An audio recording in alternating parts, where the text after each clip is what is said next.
Commander Bagwis, duda ako sa taong yan. Subaybayan mo nga mabuti. Mahalaga yung tungkulin ko sa bayan. At ano mo trabaho mo kasi? Malalaman mo rin.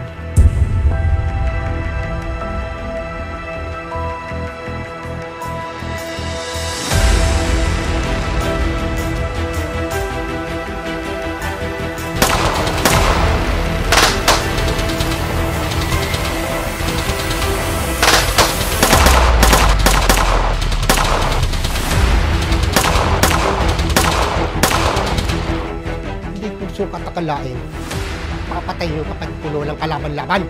Dahil ang kapatid mo ay isang supremo na kumakalaban sa gobyerno! Pagbabayaran yung mga ginawa niyo!